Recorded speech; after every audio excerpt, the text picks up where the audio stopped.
Bigyan mo ako ng isa pang pagkakataon. Sino ba ang magnanais sa isang nobyang baon sa utang na nagkakahalaga ng 2 milyong piso? Ako ay isang babaeng taga Georgia, mula sa isang maliit na nayon sa kabundukan, na napunta sa Pilipinas sa edad na 24 upang iligtas ang aking ama mula sa bingit ng kamatayan. Noong araw na iyon na lumapag ako sa Ninoy Aquino International Airport, ang naghihintay sa akin ay hindi isang mayamang asawa, kundi isang pagod na lalaki na nakasuot ng kupas na damit pantrabaho. Ang kanyang mga unang salita ay, "Malamig siguro? Ano? Baka gutom ka na. Kabaitan ba iyon? O isa na namang uri ng transaksyon? Hindi ko alam noon. Halina't tunghayan natin ang kwento ng isang nobyang baon sa utang at ang tunay na buhay na natagpuan niya sa Pilipinas." Isinilang ako sa isang maliit na nayon sa paanan ng mga burol sa Georgia, kung saan malawak ang mga taniman ng ubas. Sa loob ng maraming henerasyon, ang aming pamilya ay nabuhay sa pag-aalaga ng ubasan. Ang aking ama ay isang masipag na tao, ngunit mahina ang kanyang pangangatawan. Noong ako'y maglabing-6 na taong gulang, nasuri siyang may sakit sa bato. Kailangan namin ng pera para sa kanyang pagpapagamot. Huminto ako sa high school at nagsimulang magtrabaho bilang isang nursing aide sa ospital sa aming nayon. Sa umaga, inaalagaan ko ang mga pasyente at sa gabi, tumutulong ako sa aming ubasan. Nagtiis ako sa ganoong buhay sa loob ng 7 taon. Ngunit noong nakaraang taglamig, biglang bumagsak ang aking ama. Na-stroke siya. Sa emergency room, sinabi ng doktor, kailangan siyang operahan, pero malaki ang gastos. Sa sandaling iyon, nanlambot ang aking mga tuhod. Ang bayarin sa ospital, mga gamot at ang naipon na utang ay umabot na sa mahigit 2 milyong piso. Dumating na sa aming bahay ang mga abiso ng pag-embargo. Araw-araw na lamang umiiyak ang aking ina at ang aking mga kapatid ay hindi na halos makapasok sa eskwela. Nilapitan ko ang lahat sa aming nayon upang mangutang, ngunit walang sino man ang gustong tumulong. Noon sinabi sa akin ng isang pinsan ko, Natalia, kung mag-aasawa ka ng isang Pilipino, sabi nila, mababayaran ang lahat ng utang mo. Noong una, hindi ako naniwala. Paano mababayaran ng pag-asawa ang utang? Ngunit iniabot niya sa akin ang calling card ng isang ahensya at sinabing, isang marriage agency. Sila ang magbabayad ng utang mo at bilang kapalit, magpapakasal ka sa isang lalaking Pilipino. Noong gabing iyon, hindi ako makatulog. Ang katotohanan na ang halaga ko ay katumbas ng 2 milyong piso ay isang mabigat na pasanin. Hinawakan ng aking ina ang aking kamay. Umiiyak habang pinipigilan ako. Wag, Natalia, hindi ko kakayaning mawala ka rin. Ngunit buo na ang aking desisyon. Ito na lamang ang tanging paraan upang mailigtas ang aking pamilya. Isang araw bago ako umalis, dinalaw ako ng isang kaibigan mula sa nayon at bumulong ang Pilipinas sa isang impyerno. Magiging alipin ka roon. Hindi ako sumagot. Ang buhay ko ay impyerno na. Ito sa loob ng sasakyan papuntang airport. Habang nakatingin sa labas ng bintana, naisip ko, makakabalik pa kaya ako? O ito na ang huling tanawin na makikita ko? Pagdating ko sa NAIA, para akong malulunod. Napakaraming tao at lahat ay mabilis kumilos. Isinakay ako ng isang staff mula sa ahensya sa isang bus papuntang Laguna. Ang Pilipinas na nakikita ko sa labas ng bintana ay iba sa aking inaasahan. Matataas na gusali, malilinis na kalsada, at mga ilaw na nagniningning kahit hating gabi na. Kinabahan ako. Sinabi sa akin na isang mayamang asawa ang sasalubong sa akin. Inaasahan ko ang isang malaking bahay, magandang sasakyan. Ngunit pagdating ko sa terminal sa Santa Rosa, ang taong nakatayo sa harap ko ay malayong malayo sa aking inaasahan. Isang lalaking nakasuot ng kupas na damit pantrabaho. Hindi siya katangkaran. At pagod ang kanyang mukha. Hawak niya ang isang papel na may nakasulat na pangalan ko, Natalia Gelaze. Tumango ako. Ipinakilala ng lalaki ang kanyang sarili bilang si Ramon Santos. Tahimik niyang kinuha ang aking mga bagahe. Nang tanungin ko kung hindi ba mabigat, umiling lang siya at ngumiti. Habang naglalakad kami papuntang paradahan, huminto siya sa tapat ng isang convenience store. Bumili siya ng 2 bote ng mainit na tubig at iniabot ang isa sa akin. Nilalamig ka siguro, ano? Baka gutom ka na. Sa mga salitang iyon, uminit ang aking dibdib. Sa eroplano, wala akong matinong nakain. At mula sa airport hanggang sa bus, nanginginig ako sa ginaw at kaba. Tinanggap ko ang tubig at uminom. Medyo matamis at mainit.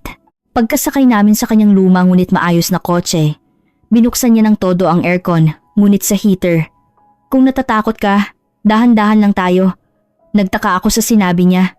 Narinig ko mula sa ahensya na ang mga lalaking Pilipino ay nagmamadaling magpakasal at magkaanak. Ngunit ang taong ito ay nagsasabing dahan-dahan lang. Lalo akong nabahala. Natutunan ko na ang kabaitan ay simula ng kasinungalingan. Ang mga tao ay nagiging mabait lamang kapag may gusto silang makuha. Ano kaya ang gusto ni Ramon? Pumasok ang sasakyan sa isang tahimik na iskinita sa labas ng sentro ng Santa Rosa. Huminto ito sa harap ng isang lumang apartment complex. Ito ang bahay natin. Tiningala ko ang gusali. Hindi ito malaki o bago, ngunit malinis. Binitbit ni Ramon ang aking mga gamit paakyat sa hagdan. Nasa dulo ng pasilyo sa ikalawang palapag ang aming unit. Pagbukas niya ng pinto, isang maliit na sala ang bumungad. May luma itong sofa, maliit na telebisyon, at isang maliit na balkonahe sa likod ng bintana. Itinuro ni Ramon ang isang kwarto. Ito ang kwarto mo. Nagulat ako. May hiwalay akong kwarto? Tumango si Ramon. Magpahinga ka muna. Sanayin mo muna ang sarili mo. Hindi tayo nagmamadali. Sa sandaling iyon, isang hindi maipaliwanag na damdamin ang bumalot sa akin. Ginhawa ba ito? O mas malaking takot? Noong unang gabi, nilak ko ang pinto ng aking kwarto at naupo sa sahig, nakasandal sa pader. Mula sa bintana, tanaw ko ang mga ilaw ng gabi sa Santa Rosa. Ang liwanag mula sa mga poste, ang tunog ng mga sasakyang dumadaan paminsan-minsan at ang tahol ng aso sa malayo. Lahat ay banyaga sa akin. Kinabukasan, nagising ako sa ingay mula sa kusina. Dahan-dahan kong binuksan ang pinto at sumilip. Naghahanda sila mo ng almusal. Sinangag, itlog, at tuyo ang nakahain sa maliit na mesa. Nang makita niya ako, sinabi niya, "Umupo ka." Maingat akong umupo. Naglagay siya ng kutsara sa harap ko. Walang tinidor. Marunong ka bang gumamit ng tinidor? Umiling ako. Okay lang. Pwede na ang kutsara. Sumubo ako ng kanin. Mainit at malambot. Tahimik na kumain si Ramon. Pagkatapos kumain, tumayo siya at nagsimulang maghugas ng mga plato. Nagpanik ako. Ako na po ang gagawa niyan. Umiling si Ramon. Hayaan mo na. Matututunan mo rin. Ako muna ngayon. Nagbihis siya ng kanyang damit pantrabaho at nagtungo sa pinto. Bago siya umalis, lumingon siya sa akin at sinabi, "Ligtas ka na namang muli ngayong araw, Natalia." Nagtaka ako sa sinabi niya. Kakakilala lang namin kaninang umaga, paanong naging ligtas muli? Nang magsara ang pinto, tumahimik ang buong bahay. Umupo ako sa sofa at binuksan ang aking telepono. Tinawagan ko ang aking pamilya sa Georgia. Nakarating na ako. Ayos lang ako. Umiiyak na sumagot ang aking ina. Mag-iingat ka, Natalia. Sabihin mo agad kung nahihirapan ka. Hindi ako makasagot. Hindi ko alam kung nahihirapan nga ba ako o hindi. Lumipas ang ilang araw. Tuwing umaga, iyon pa rin ang sinasabi ni Ramon. Ligtas ka na namang muli ngayong araw. Hindi ko maintindihan. Wala naman akong ginagawa. Bakit tila isang papuri ang pagiging ligtas? Hindi niya ako minadali. Kahit hindi ako marunong magtagalog, hindi siya sumimangot. Kahit hindi ko ubusin ang aking pagkain, wala siyang sinasabi. Isang gabi, sa unang pagkakataon, nagtanong ako, "Bakit po kayo mabait sa akin?" Natigilan si Ramon. Pagkatapos ay mahina siyang sumagot, "Hindi ito kabaitan. Ito ang tama." Hindi ko naintindihan ang sinabi niya. Anong tama? Ngunit noong gabing iyon, sa unang pagkakataon, natulog ako nang hindi nakalak ang pinto at kinabukasan. Sinabi na naman ni Ramon, "Ligtas ka na namang muli ngayong araw." Sa pagkakataong ito, iba na ang dating sa aking pandinig. Posible kayang ang taong ito ay tunay na masaya na ligtas ako? Makalipas ang halos isang linggo, dinala ko ni Ramon sa isang local NGO para sa mga migrante. Dito, pwede kang mag-aral ng Tagalog. Libre ito. Pagpasok namin sa gusali, may ilan pang mga babae na katulad ko, mga dayuhan. May mga taga-Vietnam, Indonesia at Cambodia. Mabait ang guro at madali lang ang klase. Dahan-dahan niyang itinuro ang alpabeto. Sa oras ng pahinga, kinausap ako ng babaeng katabi ko. Siya si Lien, mula sa Vietnam. "Gaano ka nakatagal dito?" tanong niya. "1 linggo pa lang." Tumango si Lien. "Ako, 4 na taon na. Mahirap pa rin." Maingat akong nagtanong, "Bakit po?" Tumingin si Lian sa paligid at bumulong, ang asawa ko, kapag nalalasing, naninigaw. At kontrolado niya lahat ng pera. Kahit ang passbook ko, wala sa akin. Kumirot ang dibdib ko. Sumali sa usapan ng isa pang babae. Si Rina. Mula sa Indonesia. Ganyan din sa akin. Araw-araw akong pinapagalitan ng biyenan ko. Lahat ng sabihin ko maliraw. Nagsimulang umiyak ang isa pang babae. Ako, sinaktan niya. Minsan, wala akong masabi. Ang asawa ko ay hindi umiinom, hindi naninigaw, at hindi nananakit. Sa katunayan, sobra siyang tahimik. Pagkatapos ng klase, pauwi, muli kong tiningnan si Ramon. Nakasuot pa rin siya ng kanyang kupas na damit pantrabaho na may pagod na mukha, naghihintay sa akin. Kamusta ang klase? Mabuti po.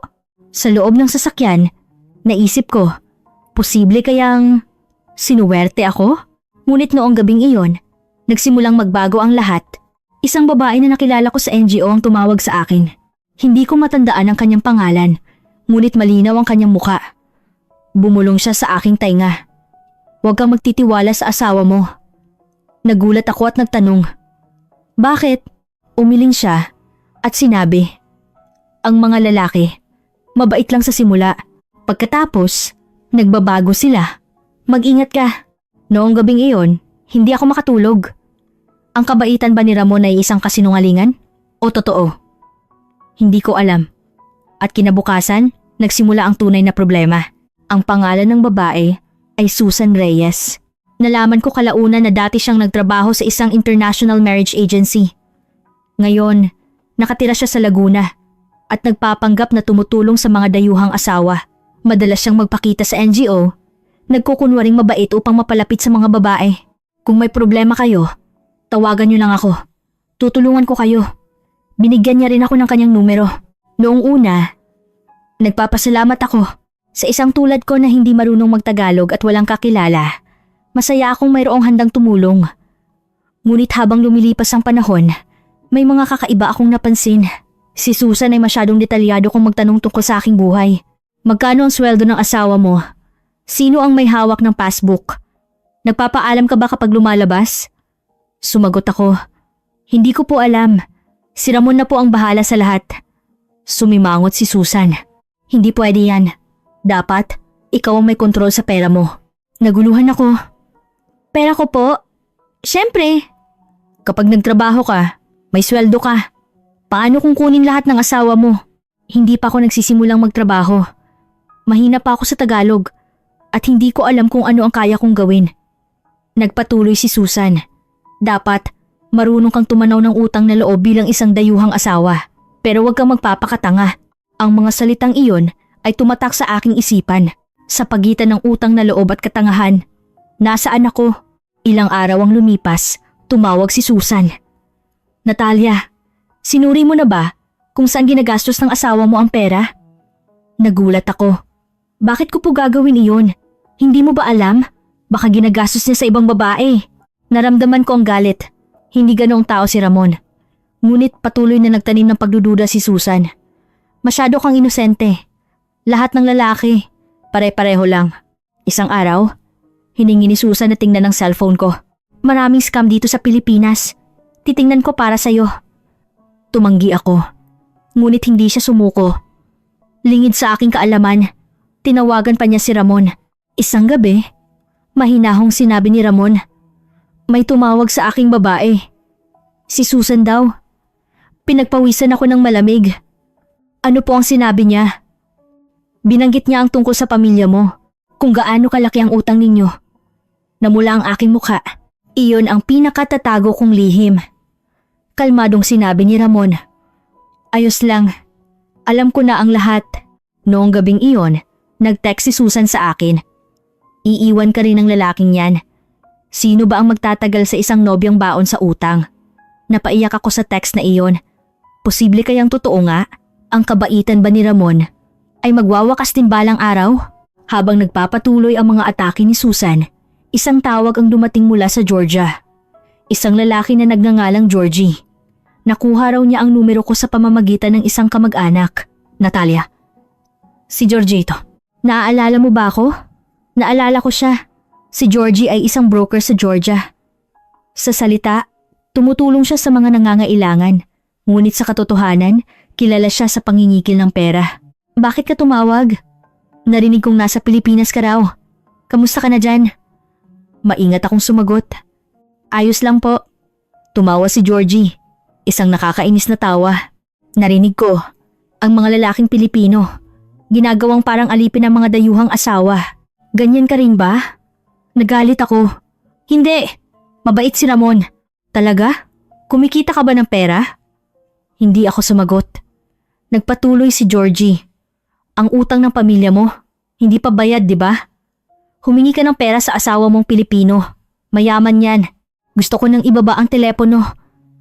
Ngunit, mapilit si Georgie. Natalia, matutulungan kita. Kung may problema ka dyan sa Pilipinas, tawagan mo ako. Ililigtas kita. Ilang araw ang lumipas, tumawag ulit si Georgie. Sa pagkakataong ito, mas prangka na siya. Pwede kong ibenta ang kwento mo sa media sa Georgia. Ang kwento ng isang babaeng nagdurusa sa Pilipinas. Magugustuhan iyon ng mga tao. Nagulat ako. Bakit mo gagawin iyan? Pera, di ba? Kikita ka, kikita rin ako. Mariin akong tumanggi. Ayoko. Wag mo na akong tawagan. Ngunit nagbanta si Georgie. Kung hindi kita tutulungan, pupuntahan ko ang pamilya mo. Ang tatay mo, kailangan pa ng pera para sa ospital, di ba? Hindi ako makahinga. Ang mga salitang iyon ay parang pumigas sa aking puso. Alam na alam ni Georgie ang aking kahinaan. Nung gabing iyon, isa pang tawag ang dumating mula sa Georgia. Ang aking ina. Natalia, inatake na naman ang tatay mo. Muntik ko nang mabitawan ng aking telepono. Ano? Nasa ospital siya. Kailangan siyang operahan agad. Bumuhos ang aking mga luha. Narinig ni Ramon sa tabi ko. May problema ba? Hindi ko masabi. Paano ko sasabihin? Na inatake na naman ng aking ama. Na kailangan namin ng pera, gayong ikinasal na ako sa kanya dahil sa utang. Umalingaw-ngaw sa aking tainga ang boses ni Georgie. Mayaman ang asawa mong Pilipino. Humingi ka. Nasa sangang daan ako. Sasabihin ko ba kay Ramon? O hihingi ako ng tulong kay Georgie? Kinabukasan, nagdesisyon ako. Hindi ko sasabihin kay Ramon. Sa halip, susubukan kong lutasin ito ng mag-isa. Tumawag ako ng direkta sa ospital sa Georgia upang alamin ang kalagayan ng aking ama. Sinabi ng doktor, kailangan niya ng stent at operasyon. Mapanganib kong hindi magagawa agad. Magkano po ang gastos? Humigit kumulang 1 milyong piso. Napaupo ako sa sahig. 1 milyong piso.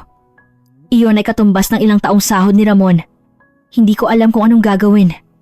Sa loob ng ilang araw, hindi ako makakain ng maayos. Nag-alala si Ramon. Ayos ka lang ba?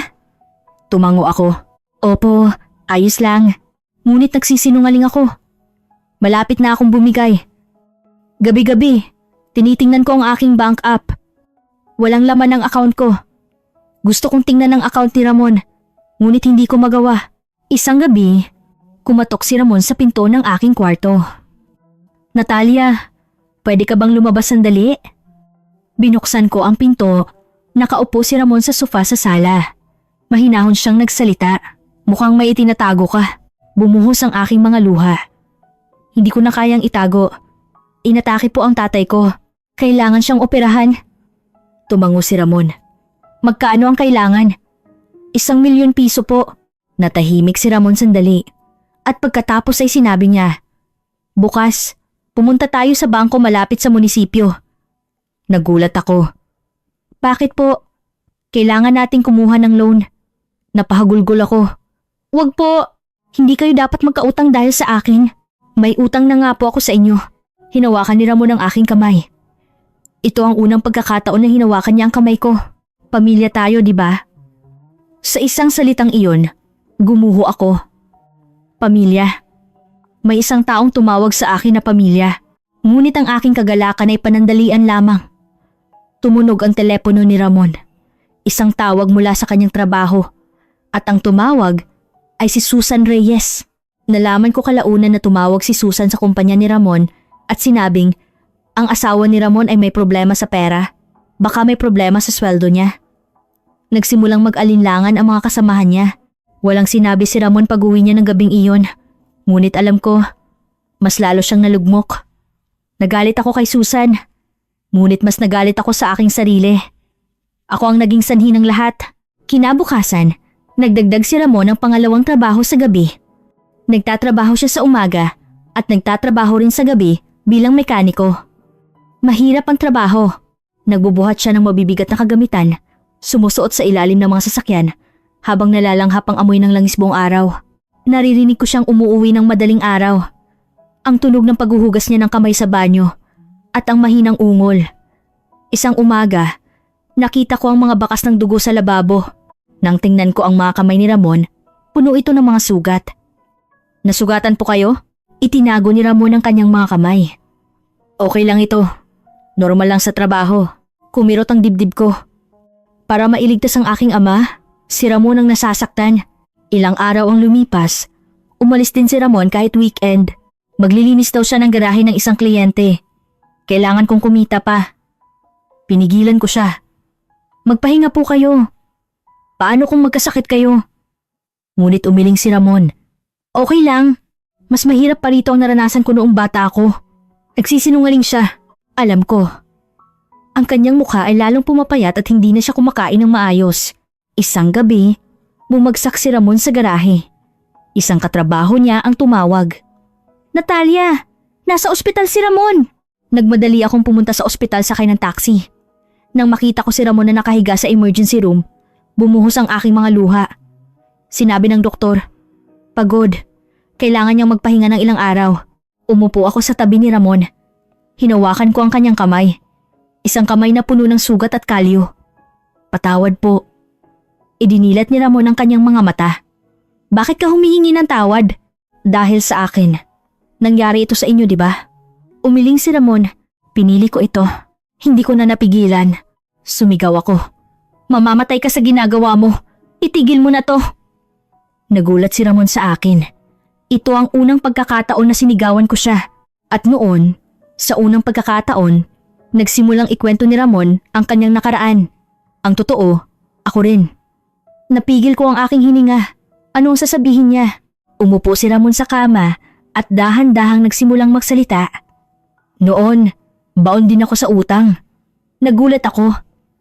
Si Ramon, baon sa utang? Noong ako'y 25. Nalugi ang negosyo ng tatay ko. Ang utang namin, umabot ng mahigit 10 milyong piso. Hindi ako makapagsalita. 10 milyong piso. Huminto ako sa pag-aaral sa kolehiyo at nagsimulang magtrabaho. Construction, pabrika, kahit ano, pinasok ko. Ang boses ni Ramon ay kalmado. Ngunit ramdam ko ang hirap na pinagdaanan niya. Nagkawatak-watak ang pamilya namin. Ang nanay ko, tumira sa mga kamag-anak, ang mga kapatid ko.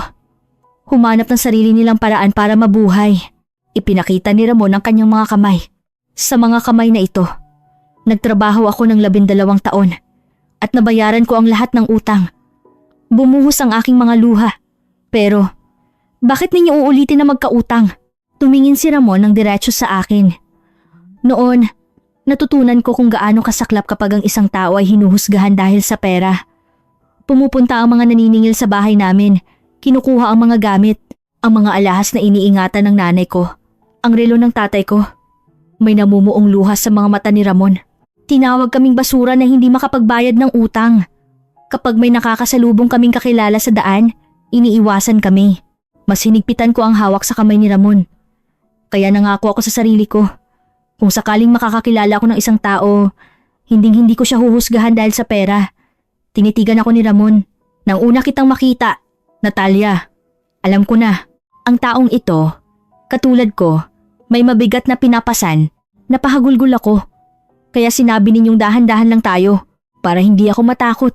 Ang pagtatapat ni Ramon ay tuluyang nagpabago sa aking puso.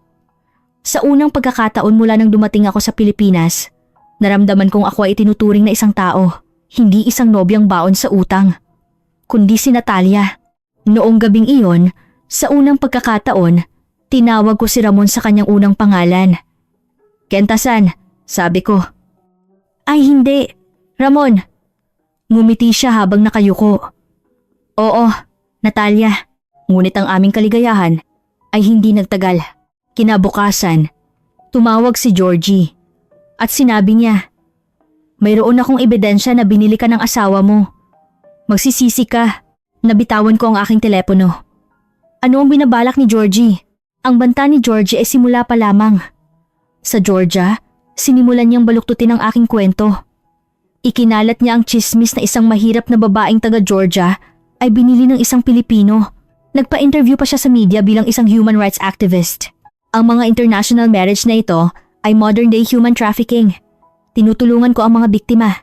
Ginamit ni Georgie ang aking litrato ng walang pahintulot, gumawa ng mga peking testimonya at nagsimulang mangalap ng donasyon. Tulungan natin ang kaawa-awang si Natalia. Nagpadala ng pera ang mga tao. Ngunit ni isang kusing ay walang dumating sa akin. Kinuha lahat ni Georgie. Samantala, sa Pilipinas, kumilos si Susan. Nagsampa siya ng reklamo sa City Hall ng Santa Rosa. Ang isang dayuhang asawa raw ay nagnanakaw ng pera mula sa kanyang asawa. Isang ganap na kasinungalingan. Ngunit sinimulan ng City Hall ang investigasyon. Nanginginig ako sa takot. Posible kayang i-deport ako? Si Ramon ay kahanga-hangang kalmado. May mga resibo tayo.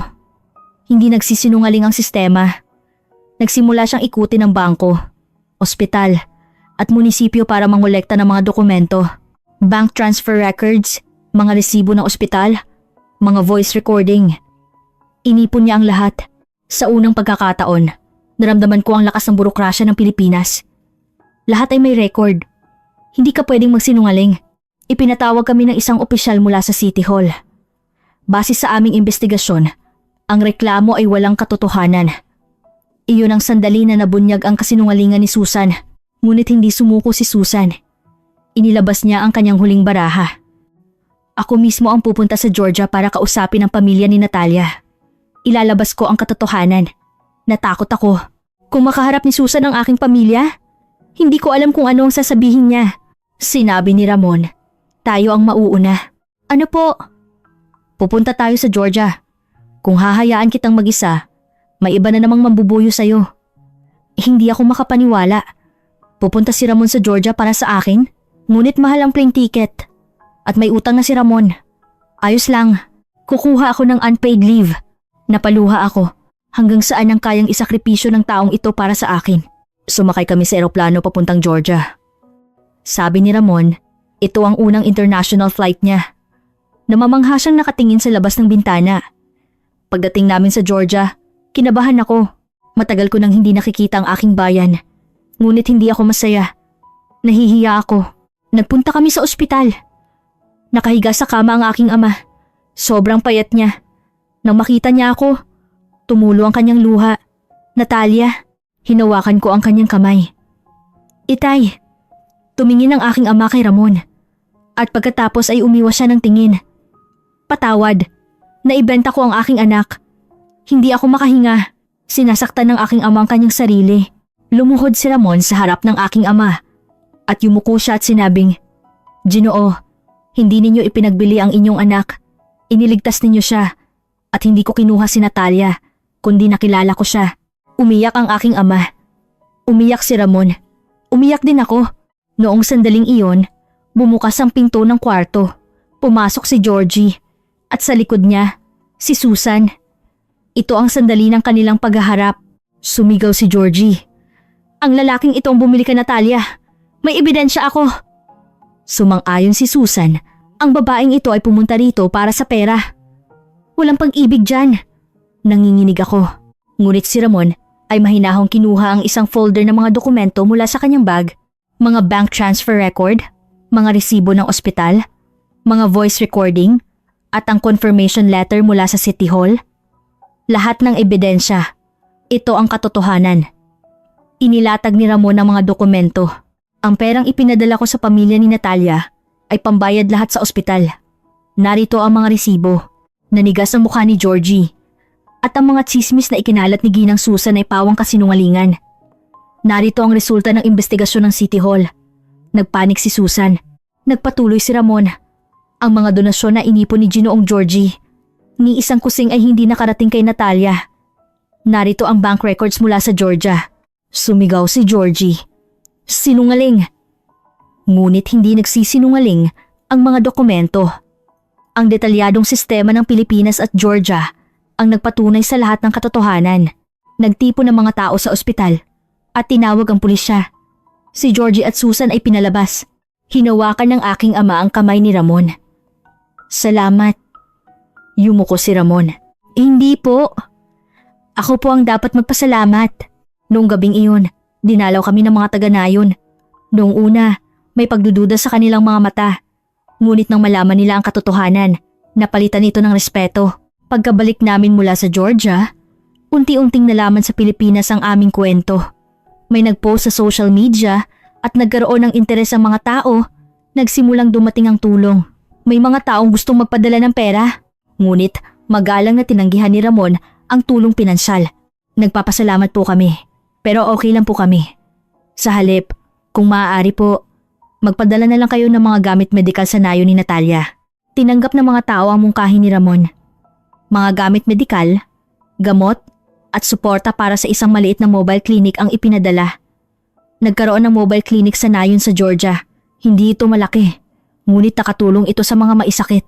Ako ang naging interpreter at tagapayo. Tinulungan ko ang mga babaeng nasa mahirap na sitwasyon tulad ko. Ang Pilipinas ay hindi impyerno. May mabubuting tao rin doon. Ibinahagi ko ang aking karanasan at sinubukang bigyan sila ng pag-asa. Si Ramon, bumalik sa Pilipinas at nagtrabaho ulit. Mekaniko pa rin siya at nakasuot pa rin ng damit pantrabaho. Ngunit may isang bagay na nagbago. Sa umaga, sinasabi pa rin niya ang parehong mga salita. Natalia, ligtas ka na namang muli ngayong araw. Ngunit ngayon, nakakasagot na ako. Dahil sa'yo, Ramon. Sa mga salitang iyon, ngumingiti si Ramon. Ngumingiti rin ako.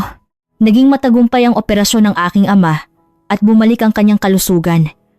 Unti-unti na rin naming nababayaran ang utang ng pamilya. Sa Pilipinas, nag-aral ako ng Tagalog, kumuha ng sertipikasyon at nakahanap ng trabaho. Hindi na ako ang nobyang baon sa utang. Ako na si Natalia Gelase. Isang araw, nakatanggap ako ng huling text mula kay Susan. Hinding-hindi kayo magiging masaya. Tiningnan ko ang mensahe at ngumiti. At binura ko ito. Dahil masaya na kami. Ngunit hindi dito nagtatapos ang kwento. Isang babae mula sa nayon sa Georgia ang muling kumontak sa akin. Natalia, gusto ko ring pumunta sa Pilipinas. Matutulungan mo ba ako? Tiningnan ko ang aking telepono. Isang bagong kwento na naman ang magsisimula. Ang pangalan ng babae ay Mariam, 22 anyos, mula sa isang maliit na nayon sa labas ng Tbilisi, Georgia. Mag-isa niyang pinalalaki ang kanyang dalawang nakababatang kapatid. Namatay ang kanilang mga magulang sa isang aksidente sa sasakyan. At si Mariam ay nagtatrabaho sa isang restaurant para mapag-aral ang mga kapatid niya. Natalia, tulad mo, kung pupunta ako sa Pilipinas, matutulungan ko kaya ang pamilya ko? Nang makita ko ang mensaheng iyon, nag-alinlangan ako sandali. Ano ang isasagot ko kay Mariam? Ang Pilipinas ay hindi paraiso. Ngunit hindi rin ito impyerno. Isa lamang itong lugar kung saan nakatira ang mga tao. Isang lugar kung saan may mabubuti at masasamang tao. Tinawagan ko si Mariam. Mariam, bago ka pumunta sa Pilipinas, may mga bagay kang dapat malaman. Ikinuwento ko ng tapat ang aking karanasan, ang mga kasinungalingan ng ahensya, ang pagkakaroon ng mga taong tulad ni Susan, ang panganib ng mga broker tulad ni Georgie. Ngunit sinabi ko rin na may mga taong tulad ni Ramon. Hindi lahat ng lalaking Pilipino ay mabait, pero hindi rin lahat sila masama. Ang mahalaga ay matuto kang humusga para sa sarili mo at pumili para sa sarili mo. Umiyak si Mariam. Natatakot ako, Natalia, pero wala na akong ibang paraan. Naintindihan ko ang mga salitang iyon. Ganoon din ako noon. Tutulungan kita, pero sa tamang paraan. Kinausap ko si Ramon. Tumango siya. Gawin mo kung ano ang gusto mong gawin, Natalia. Tutulungan kita. Nagsimula kaming maghanap ng legal na paraan para kay Mariam. Kumuntak kami sa NGO, naghanap ng mapagkakatiwalaang ahensya. At higit sa lahat, sinubukan naming bigyan si Mariam ng impormasyon para makapili siya. Lumipas ang ilang buwan. Nagsimulang mag-aral ng Filipino si Mariam at ilang beses na nakausap sa video call ang kanyang magiging asawa. Ang lalaki ay may-ari ng isang maliit na kainan sa Cebu. 45 taong gulang, hiwalay sa asawa, ngunit mukhang seryoso. Natalia, mapagkakatiwalaan ko kaya siya? Hindi ko masagot iyon. Hindi ako pwedeng magdesisyon para sa'yo. Pero dahan-dahan mo siyang kilalanin at kung sa tingin mo ay mapanganib, tawagan mo ako agad. Dumating si Mariam sa Pilipinas. Pumunta kami ni Ramon sa Cebu para salubungin siya. Nakilala rin namin ang kanyang asawa. Tahimik itong tao at maingat ang pakikitungo kay Mariam. Salamat po, sabi ni Ramon sa lalaki. Mahalagang kaibigan ni Natalia si Mariam. Pakialagaan po ninyo siya. Yumuko ang lalaki. Sinisikap ko po. Lumipas ang panahon. Paminsan-minsan, kinokontak ako ni Mariam. Mahirap, Natalia. Pero kaya ko. Pinalakas ko ang kanyang loob. Kung nahihirapan ka, magsabi ka. Huwag mong sarilinin. Isang araw, tumawag si Mariam. Umiiyak siya. Nag-inom ang asawa ko at sinigawan ako. Kumabog ang dibdib ko. Nasaan ka ngayon? Nasa kwarto. Sinabi ko kay Ramon. Agad kaming nagmaneho papuntang airport at lumipad patungong Cebu. Pagdating namin sa bahay ni Mariam, nakaupo sa sofa ang kanyang lasing na asawa. Nilapitan siya ni Ramon. May problema po ba? Yumuko ang lalaki. Pasensya na. Hindi maganda ang takbo ng negosyo. Stress lang. Mariing sinabi ni Ramon. Naiintindihan ko po ang stress. Pero hindi tama na ibunto ninyo kay Mariam. Noong araw na iyon, isinama namin si Mariam. Pansamantala siyang tumira sa aming bahay. Natalia, anong gagawin ko? Hinawakan ko ang kamay ni Mariam. Ikaw ang magdedesisyon. Kung gusto mong bumalik, bumalik ka. Kung gusto mong manatili, manatili ka. Nag-isip si Mariam ng ilang araw at nagdesisyon siya. Bibigyan ko siya ng isa pang pagkakataon. Pero kapag inulit niya, tapos na. Bumalik si Mariam sa kanyang asawa. Lumuhod ito at humingi ng tawad. Hindi ko na uulitin, sinabi ni Ramon sa lalaki. Bilang isang kapwa lalaking Pilipino, nakikiusap ako. Ituring ninyo si Mariam bilang isang tao. Pagkatapos noon, unti-unting umayos ang kalagayan ni Mariam. Nagbago rin ang kanyang asawa. Hindi perpekto, ngunit nagsisikap. Nag-text si Mariam sa akin. Natalia, salamat. Dahil sa'yo, nakayanan ko. Sumagot ako. Hindi tayo nag-iisa at lumipas pa ang panahon. Ang mobile clinic sa Nayon sa Georgia ay nagpatuloy sa operasyon. Mas marami pang tao ang natulungan. Pabalik-balik ako sa pagitan ng Pilipinas at Georgia. Pinag-uugnay ang dalawang lugar. Si Ramon ay mekaniko pa rin. May mga alok na promosyon, ngunit tinanggihan niya. Gusto ko ang trabahong ito. Bagay sa akin ang trabahong ginagamitan ng kamay. Ako naman, kumuha ng interpreter certification sa Pilipinas at nagsimula akong magtrabaho bilang counselor sa NGO. Tinulungan ko ang mga babaeng dumating sa Pilipinas tulad ko. Natalia, ayaw ibigay ng asawa ko ang passbook. Natalia, takot ako sa biyenan ko. Natalia, namimiss ko na ang bayan ko. Pinakinggan ko ang kanilang mga kwento at ibinahagi ko ang aking karanasan. Hindi ka nag-iisa. Humingi ka ng tulong. Isang araw, muling nagpakita si Susan. Naghihintay siya sa akin sa labas ng NGO. Natalia, gusto kitang makausap. Kinabahan ako. Ngunit iba na ang itsura ni Susan. Pagod siya at wala na ang dating tala sa kanyang mga mata. Patawad. Yumuko si Susan. Sobra ang ginawa ko sa'yo. Nagulat ako. Hindi ko inaasahan na hihingi ng tawad si Susan. Bakit ninyo ginawa iyon? Bumuntong hininga si Susan. Ang anak kong babae. Nagpakasal din sa isang dayuhan at nanirahan sa ibang bansa. At doon, nahihirapan siya. Noon ko lang naintindihan kung gaano ako naging malupit. Tiningnan ko si Susan. Isa rin siyang ina. Isang taong nag-aalala para sa iba. Ayos lang po ba ang anak ninyo? Hindi ko alam. Hirap kaming mag-usap. Nag-alinlangan ako sandali bago sabihin.